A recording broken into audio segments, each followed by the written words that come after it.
ഏഷ്യാനെറ്റ് പരമ്പരകളുടെ പുതിയ റേറ്റിംഗ് വന്നിട്ടുണ്ട്. 45-ാം ആഴ്ചയിൽ ഏഷ്യാനെറ്റ് സീരിയലുകൾക്ക് ലഭിച്ച TRP റേറ്റിംഗ്. 11-ാം സ്ഥാനത്ത് സിറ്റ്കോം സീരിയലായ ഹാപ്പി കപ്പിൾസ്, റേറ്റിംഗ് 1.6. 10-ാം സ്ഥാനത്ത് ഇഷ്ടം മാത്രം, റേറ്റിംഗ് 3.2. 9-ാം സ്ഥാനത്ത് സ്നേഹക്കൂട്ട്, റേറ്റിംഗ് 3.4. 8-ാം സ്ഥാനത്ത് മൗനരാഗം, റേറ്റിംഗ് 4.9. 7-ാം സ്ഥാനത്ത് പുതിയ പരമ്പര അഡ്വക്കേറ്റ് അഞ്ജലി, റേറ്റിംഗ് 5.5. 6-ാം സ്ഥാനത്ത് സാന്ത്വനം 2, റേറ്റിംഗ് 8.7. 5-ാം സ്ഥാനത്ത് ടീച്ചറമ്മ, റേറ്റിംഗ് 8.8.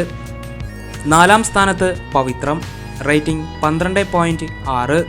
3-ാം സ്ഥാനത്ത് പുതിയ പരമ്പര കാറ്റത്തെ കിളിക്കൂട്, റേറ്റിംഗ് 13.1. 2-ാം സ്ഥാനത്ത് മഴ തോരും മുൻപേ, റേറ്റിംഗ് 13.2. 1-ാം സ്ഥാനത്ത് 2 പരമ്പരകളാണ്. പത്തരമാറ്റ് 14.8, ചെമ്പനീർ പൂവും 14.8. ഇതാണ് 45-ാം ആഴ്ചയിൽ ലഭിച്ചിരിക്കുന്ന സീരിയലുകളുടെ റേറ്റിംഗ്. ഇതിലെ നിങ്ങളുടെ പ്രിയപ്പെട്ട പരമ്പര ഏതാണെന്ന് കമൻറ്റ് ബോക്സിൽ ഷെയർ ചെയ്യണേ.